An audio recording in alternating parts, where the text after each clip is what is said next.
Dahil birthday ng aking panganay, gagawa tayo ng strawberry float. Mango float sana pero wala tayong mango, so strawberry na lang. Yun ang ating available. Pwede naman. So, ito guys, malapit nang matapos. Gagawa lang tayo kasi wala rin tayong cake.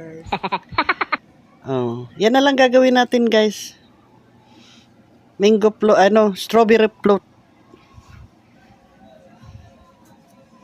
Lalagyan na lang natin ng yan, numero ng edad niya. O, di ba ang ganda? Okay. Happy birthday, nak. Yan. Yan lang kaya kong gawin, oh. Tingnan mo naman.